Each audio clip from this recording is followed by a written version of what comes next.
భారత రాజ్యాంగంలోని historical background, evolution, separation of powers theory ఈ అంశాలని మనం లాస్ట్ క్లాసెస్లో చూసుకోవడం జరిగింది. భారత రాజ్యాంగము జనవరి 26, 1950 రోజున అమల్లోకి రావడం జరిగింది. 2 సంవత్సరాల 11 నెలల 18 రోజుల కష్టం మనం ఇప్పుడు చూస్తున్న 75 సంవత్సరాల రాజ్యాంగం. మరి భారత రాజ్యాంగం యొక్క లక్షణాలు ఏంటి? What are the salient features of the Indian Constitution? What is the uniqueness of the Constitution? రాజ్యాంగంలోని అనేకమైన అంశాలు వేరే కంట్రీస్ నుంచి కూడా తీసుకొని వచ్చాం. సోర్స్ ఆఫ్ ది కాన్స్టిట్యూషన్ అని నెక్స్ట్ క్లాస్లో చెప్తాను. బట్ రాజ్యాంగం యొక్క యూనిక్నెస్ ఏంటి? రీసెంట్గా టీజీపీఎస్సి గ్రూప్ 1 మెయిన్స్లో దీనికి రిలేటెడ్గా ఒక క్వశ్చన్ కూడా వచ్చింది. What are the features of the Constitution? Why is Indian Constitution so unique? What makes Indian Constitution unique? దానికి చాలా విషయాలు ఉన్నాయి. ఒక్కసారి ఒక్కొక్కటిగా చూద్దాం. If you look at the first one, Indian Constitution is a largest elaborated constitution in the world. It is the largest constitution in the world అండి. భారత రాజ్యాంగం అనేది largest constitution in the world. It consists of parts, articles and schedules. భారత రాజ్యాంగంలో ప్రస్తుతానికి 22 parts ఉన్నాయి. There are 22 parts in the Indian Constitution. 12 schedules ఉన్నాయి. There are 12 schedules in the Indian Constitution.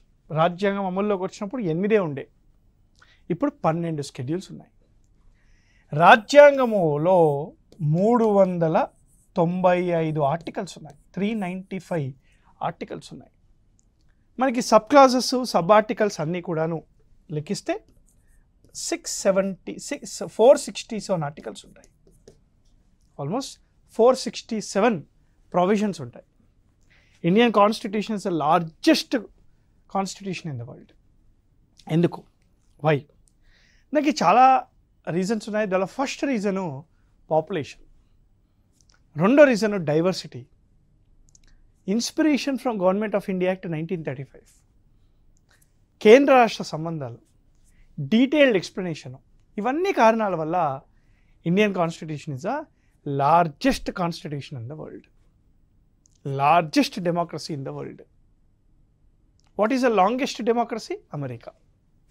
Largest democracy? India. మరి రెండో feature, Indian constitution is a లిఖితపూర్వమైన constitution. It is a written constitution. జనరల్గా there are 2 types of constitutions: written constitution, unwritten constitution. Examples for written constitution వచ్చేసి మనకి USA ఉంది, India ఉంది,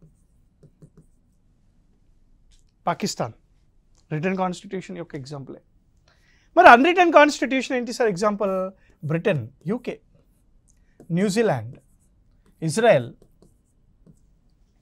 ఇవన్నీ unwritten constitution అన్నమాట. What is the difference between both? India is called a written constitution.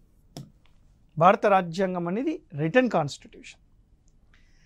Written constitution is where it is written once in the history. ఒకేసారి రాసేస్తాం, మళ్ళీ మళ్ళీ రాయం. ఒకేసారి రాసేస్తాం కాబట్టి there is a difference between primary and secondary constitution. రాజ్యాంగం primary constitution అయితే మిగతా చట్టాలన్నీ కూడాను సెకండరీ కాన్స్టిట్యూషన్స్ అవుతాయి. రిటన్ కాన్స్టిట్యూషను రిజిడ్గా ఉంటుంది. It is rigid in nature. It is rigid in nature. Written constitution is rigid in nature. Point number 1. Written constitution is written once in the history. There is a difference between primary and secondary constitution. Written కాన్స్టిట్యూషన్లో న్యాయ వ్యవస్థ కొద్దిగా పవర్ఫుల్గా ఉంటుంది. Judiciary is powerful. Amendment is not easy. అంటే రాజ్యాంగాన్ని సవరించడం తేలిక కాదు, చాలా కష్టంగా చేస్తారు. రూల్ ఆఫ్ లా అని రిటన్ కాన్స్టిట్యూషన్లో ఎక్కువగా ఉంటుంది. Rule of law is prevail in written constitution. అదే అన్రిటన్ కాన్స్టిట్యూషను ప్రతి చట్టము, లెజిస్లేచర్ చేసిన ప్రతి చట్టము ప్రైమరీ లానే. అందుకే లెజిస్లేటివ్ సుప్రీమసీ ఎక్కువ ఉంటుంది అక్కడ. ఫ్లెక్సిబుల్ కాన్స్టిట్యూషన్ ఉంటుంది. Legislature is very much supreme in that. Okay, so this is your written constitution. మూడో sir, a federation with unitary features. K C Wheare ఏమన్నాడంటే, he said Indian constitution is a quasi federal అని అంటాడు. భారత రాజ్యాంగం అనేది, భారతదేశం అనేది క్వాజీ ఫెడరల్ అంటే ఏంటి? ఈ క్వాజాయ్ ఫెడరల్ అంటే it consist of both the features of federation and unitary. What is the difference? Federation అంటే ఇండియాలో ఉన్నవి ఏవే ఉన్నాయి చెప్తున్నాను చూడండి. డివిజన్ ఆఫ్ పవర్స్ ఉంటాయి సెంటర్కి మరియు స్టేట్కి, కేంద్ర రాష్ట్ర సంబంధాలు. They is a division of powers between centre and state. There is a division of power between center and state, right?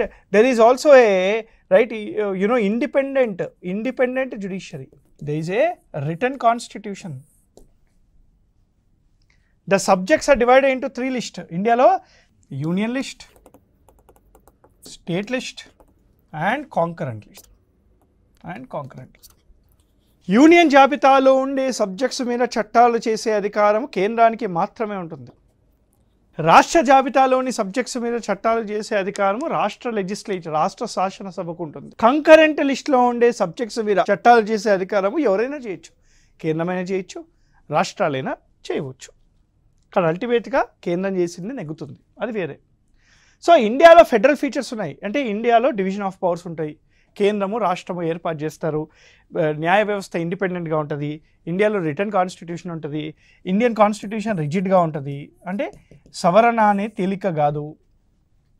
అదే యూనిటరీ ఫీచర్స్ కూడా ఉన్నాయి ఇండియాలో. ఏంటది? There is only single constitution, single citizenship, ఒకే పౌరసత్వం. కేంద్రానికి కానివ్వండి, రాష్ట్రానికి కానివ్వండి ఒకే రాజ్యాంగం ఉంటుంది.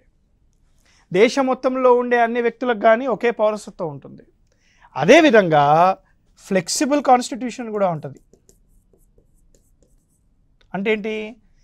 భారత రాజ్యాంగంలోని కొన్ని అంశాలను తేలిగ్గా సవరించవచ్చు, కొన్ని అంశాలేమో తేలిగ్గా సవరించలేము, కొన్ని ఏమో తేలిగ్గా సవరించవచ్చు. అదే కాకుండా ఇండియాలో మనకి వెరీ ఇంపార్టెంట్ ఇంటిగ్రేటెడ్ జ్యుడిషియరీ కూడా ఉంటుంది. They is also integrated judiciary. అదే కాకుండా very important for the exam, residuary powers. According to article 248 of the Indian constitution, residuary powers అనేవి పార్లమెంట్కి ఉంటుంది. అదే అమెరికాలో రెసిడ్యూరీ పవర్స్ స్టేట్స్కి ఉంటాయి, కేంద్రానికి ఉండదు. ఇండియాలో కేంద్రానికి ఉంటుంది రెసిడ్యూరీ పవర్స్. గుర్తుపెట్టుకోవాలి సార్, ఇది ఎగ్జామ్కి ఇంపార్టెంట్ మనకి. అంటే India is a federation with strong centre అనమాట. మరి ఇండియాలో ఫెడరేషన్ ఉంది మరియు యూనిటరీ ఉన్నా కూడా, నెక్స్ట్ ఇందాక చెప్పా, ఇండియాలో ఫెడరేషన్ ఉన్నప్పటికీ కూడాను సెంటరే స్ట్రాంగ్. ఇండియాలో కేంద్ర రాష్ట్ర సంబంధాలు ఉన్నప్పటికీ కూడాను కేంద్రానికి ఎక్కువ అధికారాలు ఉంటాయి. ఎందుకంటారు? దానికి కొన్ని కారణాలు ఉన్నాయి. What makes the union strong? ఇండియాలో ఆర్టికల్ 248 ప్రకారంగా రెసిడ్యూరీ పవర్స్ అనేవి కేంద్రానికే ఉంటాయి. That makes union strong. Article 2 మరియు 3 ప్రకారంగా ఒక కొత్త రాష్ట్రాన్ని ఏర్పాటు చేయాలన్నా, లేదా బయట ఇండియాలో లేని ఏదైనా ఒక స్థలాన్ని ఇండియాలో కలుపుకోవాలన్నా కేంద్రానికి మాత్రమే ఉంటుంది, వేరే వాళ్ళకు ఉండదు. అది ఇప్పుడు ఉత్తరప్రదేశ్ని 5 రాష్ట్రాలుగా చేయాలన్నా, లేదా పాకిస్తాన్ని ఇండియాలో కలుపుకోవాలన్నా కేంద్రమే చేయొచ్చు, రాష్ట్రాలు చేయలేవు.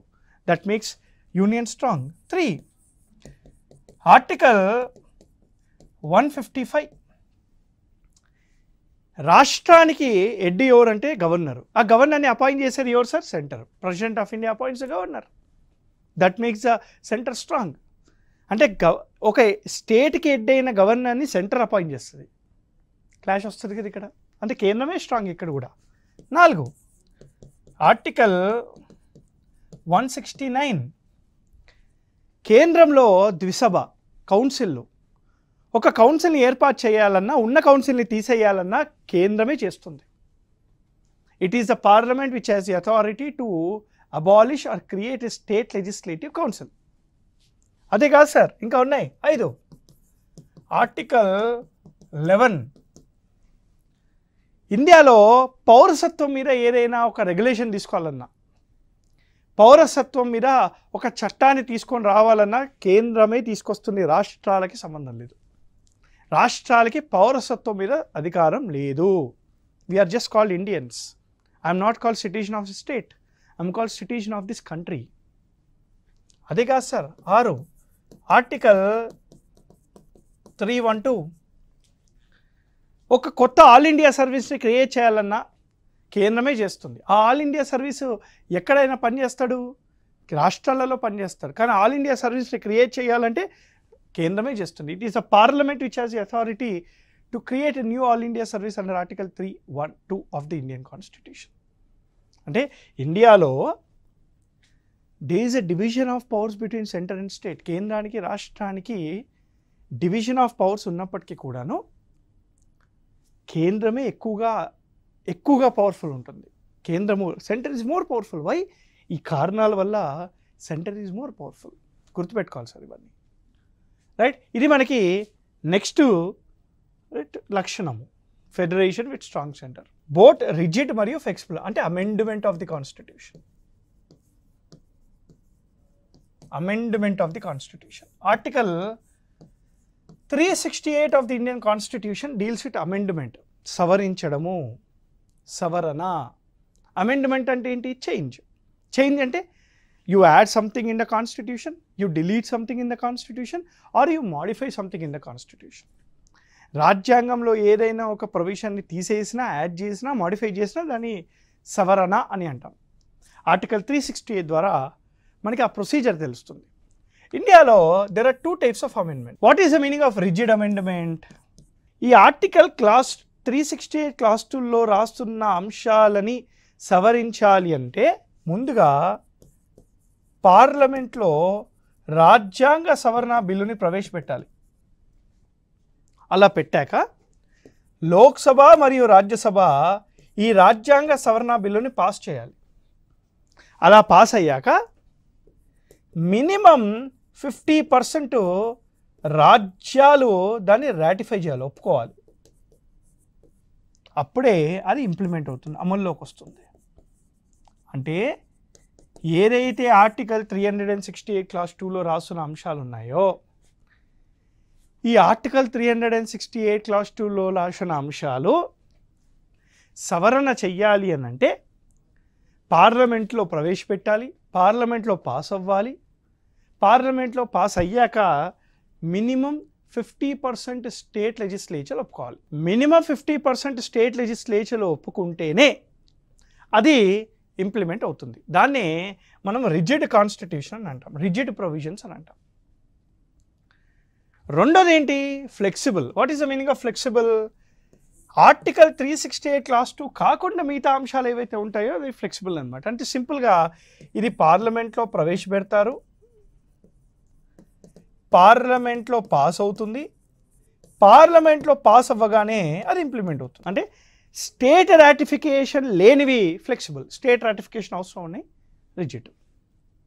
So that's why Indian constitution is called both rigid as well as flexible constitution అని అంటాం. అదర్ ఫీచర్స్ ఆఫ్ ది కాన్స్టిట్యూషన్లో 6వది India follows parliamentary form of the government. ప్రపంచంలో there are 2 types of governments. ఒకటి ప్రెసిడెన్షియల్ ఫార్మ్, యుఎస్లో ఉంటుంది. రెండోది parliamentary form, ఇది యూకేలో ఉంటుంది, ఇండియాలో కూడా ఉంటుంది. ఇది ఫస్ట్ క్లాస్లో కూడా చెప్పినట్టు గుర్తు నాకు. What is the meaning of presidential form of democracy? ఇది ఏంటంటే ఎగ్జిక్యూటివ్ 2 రకాలు. దానిలో ఫస్ట్ వన్ ఏంటి? Political executive. పొలిటికల్ ఎగ్జిక్యూటివ్లో దెర్ ఆర్ 2 టైప్స్. ఒకటి union council of ministers plus president of India. ప్రభుత్వం, కేంద్ర ప్రభుత్వంలో ఉన్న వాళ్ళందరూ. రెండోది state council of ministers plus governor. అంటే ఇక్కడ మీరు ఒక్కసారి గమనిస్తే మంత్రిమండలి, కేంద్ర మంత్రిమండలి మరియు ప్రెసిడెంటు, రాష్ట్ర మంత్రిమండలి మరియు ప్రెసిడెంటు వీళ్ళందరూ కూడా లెజిస్లేచర్లో భాగంగా ఉంటారు. they must be part of the legislature. All council of ministers including the president is part of the legislature. All council of ministers including governor is part of the state legislature. అలా legislatureలో భాగంగా లేకపోతే ఒక మంత్రి 6 నెలల్లో 6 monthsలో he must be part of the legislature either by election or by nomination under article 75 of the Indian Constitution. చాలా important sir. Right, ఇండియాలో parliamentary democracy అంటే ఏంటంటే the political executive is part of the legislature. Okay, రెండో చూడండి, next one, 7th one. ఇండియాలో ప్రభుత్వం ఉంటుంది, the government. Government is nothing but an organization which consist of certain people, certain hierarchy with rules and regulations to govern certain area. ఒక ఏరియాని కొంతమంది కలిసి పరిపాలించే విధానాన్ని ప్రభుత్వము అని అంటాం కదా. ఇండియాలో గవర్నమెంట్లో ఎన్ని రకాలు ఇది చూడాలి జాగ్రత్తగా చూడాలి. ఒకటి ద యూనియన్, కేంద్ర ప్రభుత్వం, ద స్టేట్, రాష్ట్ర ప్రభుత్వం. ఈ లోకల్ గవర్నెన్స్లో మళ్ళీ 2 రకాలు, పంచాయతీరాజ్ సంస్థలు, రెండోది మున్సిపాలిటీస్. ఇంతేనా? ఈ 3 మనకు తెలిసింది, ఇంకా ఉన్నాయి 4 యూనియన్ టెరిటరీస్, కేంద్ర పాలిక ప్రాంతాలు. మొత్తం ఎన్ని యూనియన్ టెరిటరీస్ ఉన్నాయి? 8 యూనియన్ టెరిటరీస్ ఉన్నాయి. దానిలో 3 విత్ లెజిస్లేచర్స్. రీసెంట్గానే జమ్మూ అండ్ కాశ్మీర్లో ఎన్నికలు కూడా జరిగాయి. సో కేంద్ర పాలిక ప్రాంతాలు 8 union territories are there. 5 schedule 5 areas. There are schedule 5 areas. ఈ షెడ్యూల్ 5 ఏరియాస్ ఎన్ని రాష్ట్రాలలో ఉన్నాయి? They're in 10 states directly governed by the President of India. Schedule 6 areas, 80 states. Assam, Tripura, Meghalaya, Mizoram. Cooperative societies. Sahakara Sanghalu, Part 9B of the Constitution. Part 9B of the Constitution, Sahakara Sanghalu. చూడండి, government అనేది మన ఇండియాలో the union, the state, local governance, union territories, schedule 5 ప్రాంతాలు, schedule 6 ప్రాంతాలు, cooperative societies, ఇవన్నీ కూడా ఉంటాయి అన్నమాట. Okay, part 5, part 6, part 9, part 8, right, schedules 244 class 1, 244 class 2, right, part 9B cooperative societies అన్నమాట. ఓకే, నెక్స్ట్ వన్ చూడండి. ఇండియాలో first past the post system మరియు ప్రపోర్షనల్ రిప్రజెంటేటివ్ సిస్టమ్ 2 ఉంటాయి. డెమోక్రసీ అనేది 2 రకాలుగా ఉంటుంది, డైరెక్ట్ డెమోక్రసీ మరియు indirect democracy. Know what is the meaning of direct democracy? Right, ఇక్కడ రైట్ టు ఓట్ ఉంటుంది మరియు రైట్ టు రీకాల్ కూడా ఉంటుంది. స్విట్జర్లాండ్లో చూస్తాం మనం. Madhya Pradesh is the first state in India to implement direct democracy in local governance. Right to రీకాల్ని తీసుకొచ్చిన ఫస్ట్ స్టేట్ ఇండియాలో మధ్యప్రదేశ్. గుర్తుపెట్టుకోవాలి సార్ ఇది. ఓకే, మరి ఇండైరెక్ట్ డెమోక్రసీ అంటే ఏంటి? ఓన్లీ రైట్ టు ఓట్ మాత్రమే ఉంటుంది.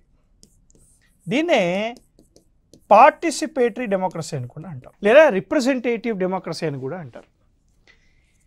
ఇండైరెక్ట్ డెమోక్రసీలో రైట్ టు ఓట్ వచ్చేసి 2 రకాలుగా ఉంటుంది. First past the post system, proportional representative system. First past the post system, proportional representative system. ఈ first past the post system ఇండియాలో లోక్సభ ఎంపీస్కి గాను, అసెంబ్లీకి చెందిన ఎమ్మెల్యేస్కి గాను, పంచాయతీరాజ్ సంస్థలు రైట్ మెంబర్స్కి గాను, మున్సిపాలిటీ ఎలక్షన్స్కి గాను, మున్సిపాలిటీ మెంబర్స్కి గాను ఇది యూజ్ చేస్తాం. ఈ యొక్క ఎన్నికల విధానాన్ని దీనికి యూజ్ చేస్తాం. మరి ప్రపోర్షనల్ రిప్రజెంటేటివ్ సిస్టమ్ దీనికి యూజ్ చేస్తాం సార్.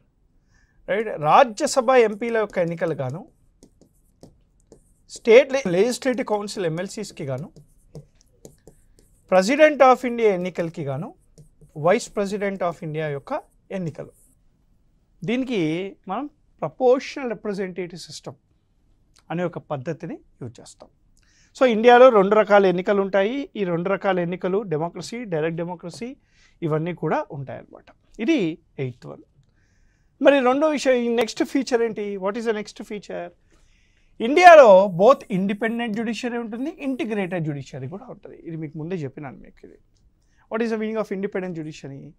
ఇండియాలో రాజ్యాంగాన్ని కాపాడే వ్యవస్థ కాబట్టి భారత న్యాయ వ్యవస్థ ఇండిపెండెంట్గా పనిచేస్తుంది. మరి what is the meaning of integrated judiciary? Any law passed in India can be reviewed and implemented by any court. ఇండియాలో ఎవరు చేసిన చట్టమైనా కూడాను ఎవరైనా దాన్ని సమీక్షించి అమలు పరచవచ్చు. యూనియన్ చట్టాలు, కేంద్రం చేసిన చట్టాలు సుప్రీంకోర్టే తీసుకొని రావాలి, అక్కడే రివ్యూ చేయాలని లేదు. కేంద్రం తీసుకొచ్చిన చట్టాలు డిస్ట్రిక్ట్ కోర్టులు కూడా ఇంప్లిమెంట్ చేయొచ్చు. దాన్ని ఇంటిగ్రేటెడ్ జ్యుడిషియరీ అని అంటాం. ఇండియాలో జ్యుడిషియరీ వచ్చేసి ఇంటిగ్రేటెడ్ సిస్టమ్గా ఉంటుంది. Supreme court at the top, high court at state level and lower courts. దీన్ని సబార్డినేట్ కోర్ట్ అని కూడా అంటారు. మొత్తం దేశానికి there is only 1 supreme court, 25 high courts, 600+ subordinate courts ఉన్నాయి. మనకి 600 పైగా డిస్ట్రిక్ట్ కోర్టులు ఉన్నాయి. డిస్ట్రిక్ట్ కోర్టులలో మళ్ళీ రకరకాలుగా ఉంటాయి. Civil court, criminal court, revenue boards ఇట్లా ఉంటాయి అన్నమాట. Okay, next emergency provision. Part 18 of the constitution, article 352 to 360 talks about emergency. There are 3 types of emergencies: national emergency, state emergency, financial emergency.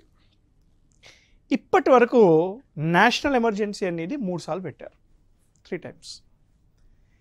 ఎక్కువ సార్లు పెట్టిన state emergency Uttar Pradesh. అసలు state emergency పెట్టని రాష్ట్రాలు Telangana, Chhattisgarh. Till now financial emergency was never imposed. Till now, financial emergency was never imposed. The 11th one we have is India lo pradhamika hakulu, basic rights to the people, inspired from Bill of Rights. Inspired from Bill of Rights in USA. Bharata Rajyangamloni part 3 of the Constitution, Article 12 to 35 deals with the fundamental rights. Pradhamika hakulu, basic rights to the people.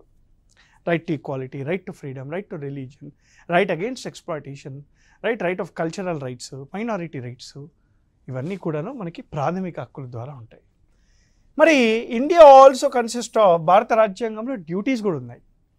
Right, మరి rights ఉన్నప్పుడు duties ఉండాలి కదా. Swaran Singh committee recommendations మీద Russian constitution నుంచి తీసుకొని వచ్చాం. 42వ రాజ్యాంగ సవరణ చట్టము 1976 ద్వారా ఈ ఫండమెంటల్ డ్యూటీస్ అనేవి యాడ్ చేశాం. ఈ fundamental duties part 4A of the constitution, article 51 capital ఏలో మెన్షన్ చేస్తున్నాయి. It is mention in article 51 capital ఏలో ఉన్నాయి. మరి ఆదేశిక సూత్రాలు, directive principles of state policy. ఈ directive principles of state policy part 4 of the constitution, article 36 to 51 రాస్తున్నాయి. ఇవన్నీ ప్రిన్సిపల్స్ అన్నారు. ఫిలాసాఫికల్ ప్రిన్సిపల్స్, గాంధీయన్ ప్రిన్సిపల్స్ ఉంటాయి, సోషలిస్టిక్ ప్రిన్సిపల్స్ ఉంటాయి, లిబరల్ ప్రిన్సిపల్స్ ఉంటాయి. అసలు ప్రభుత్వము ఏం చెయ్యాలి చట్టాలతో ద్వారా కాన్స్టిట్యూషనల్ ఫిలాసఫీని చూపెడుతుంది, కాన్స్టిట్యూషనల్ మొరాలిటీని చూపెడుతుంది. అదే ఆదేశిక సూత్రాలు. అదే ఆదేశిస్తున్నాయి, ప్రభుత్వాన్ని ఆదేశిస్తున్నాయి ఎలా ఉండాలి అని చెప్పేసి. రాజ్యాంగంలో మనం మెట్రో ఎక్కుతామండి, మెట్రోలో హ్యాండిక్యాప్డ్ వాళ్ళకే ఈ సీట్లోనే ఉంటుంది, ఉమెన్కి మాత్రమే, ప్రెగ్నెంట్ ఉమెన్ మాత్రమే ఈ సీట్ ఉంటుంది. ఈ రాజ్యాంగంలో ఉండదు, అది ఉమెన్కి మాత్రమే ఆ సీట్ రిజర్వ్ చేయాలని చెప్పేసి. ఆదేశిక సూత్రాల ద్వారా ఎలా ఉండాలి అనే దాన్ని బట్టి చేస్తారనమాట. ఓకే, ఇది ఆదేశిక సూత్రాలు. And last one we have universal adult franchise, right? Part 15 of the Constitution, Article 326 deals with right to vote. Right to vote on the basis of universal adult franchise అంటే ఏజ్ అన్నమాట. ఒక వ్యక్తి ఇండియాలో 18 years దాటేస్తే అతనికి vote హక్కు వస్తుంది అన్నమాట. ఈ 18 యాక్చువల్గా 21 yearsగా ఉండేది. రాజీవ్ గాంధీ గవర్నమెంట్లో 61వ రాజ్యాంగ సవరణ చట్టం 1989 ద్వారా 61వ రాజ్యాంగ సవరణ చట్టం ద్వారా మనకి ఈ ఆర్టికల్ 326లో సవరణ తీసుకొచ్చి రైట్ టు ఓట్ అనేది ఇప్పుడు ఆర్టికల్ మన ఏజ్ అనేది డిక్రీజ్ చేయడం జరిగింది. రీసెంట్గా చూసుకుంటే మన 2024 ఎన్నికల్లో ఇండియాలో సుమారుగా 95 కోట్ల ఓటర్లు ఉన్నారు. 95 crore voters are there in India. It is almost equal to population of some 30 countries in the world. మనం యాడ్స్ ఆఫ్ చెప్పాల్సింది ఆర్టికల్ 324 ద్వారా స్థాపించబడ్డ ఎన్నికల సంఘానికి, election commission of India. It is a single organization which conducts elections in free and transparent manner. So this is very important. ఇవి రాజ్యాంగ లక్షణాలు, features of the Indian constitution. రాజ్యాంగం యొక్క లక్షణాలను అర్థం చేసుకుంటేనే ఆ లక్షణాలతో కూడిన విషయాలను ఫ్యూచర్ క్లాసెస్లో ఇంకా అర్థం అవుతూ ఉంటాయి. Understanding a person is very important to be with them అని అంటారు కదా, అలానే రాజ్యాంగాన్ని అర్థం చేసుకోవడం కూడా చాలా important to understand what is constitution. ఇది features of the Indian constitution. ఇంకో టాపిక్తోని మళ్ళీ కలుస్తాను. Till then